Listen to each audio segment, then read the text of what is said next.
Ce samedi 21 janvier, Angèle était l'invitée de Nikos Aliagas dans 50 Inside sur TF1.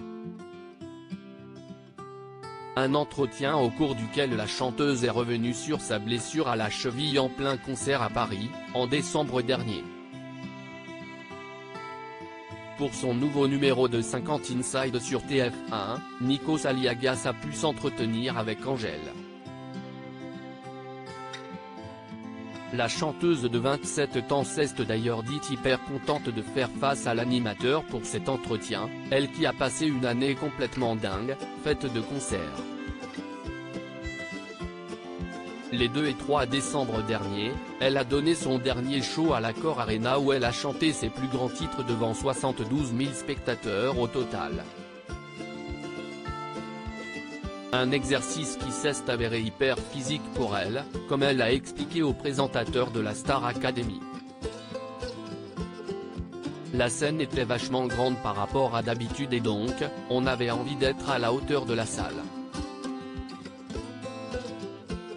On a retravaillé avec d'autres danseurs en plus, pour occuper l'espace et c'était génial, a-t-elle dit.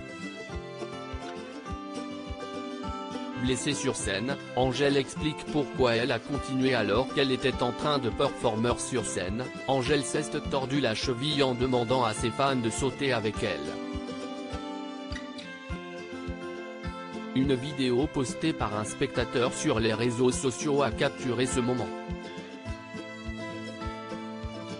Elle avait d'ailleurs prévenu son public juste après sa prestation. Paris, je viens de m'exploser la cheville. Face à Nikos Aliagas, elle est revenue sur cette mésaventure scénique. Se blesser sur scène, il fallait bien que ça m'arrive un jour, a-t-elle confié. Malgré sa blessure, elle a continué le concert. Autant pour les gens qui sont là que pour nous-mêmes, a-t-elle précisé. Et de poursuivre, cette date-là était particulière parce que c'était la dernière date française et je ne pouvais pas me dire que ce soir-là j'allais moins danser, du coup, je l'ai fait et franchement, là où je pensais que ça ferait l'effet contraire, ça m'a redonné confiance. Angèle et ses premiers pas au cinéma dans un film de Guillaume Canet le 1er février prochain. Angèle sera à l'affiche du nouveau film de Guillaume Canet, Astérix et Obélix, l'Empire du Milieu dans le rôle de Falbala. Il s'agit là de son premier rôle au cinéma. Je me suis mis la pression, a-t-elle confié dans 50 Inside. Un projet qu'elle a tout de suite accepté. Je trouvais que c'était une super idée.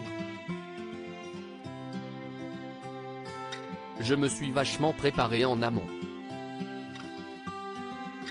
De Guillaume Canet, elle n'en garde que de bons souvenirs. Le réalisateur s'est montré super bienveillant avec elle. Il était conscient que ce n'était pas mon métier et ça n'a pas été un problème pour lui, a-t-elle ajouté.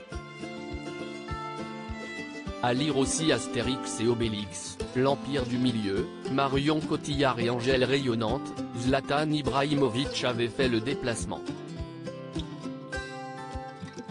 Pluie de stars à l'avant-première du film.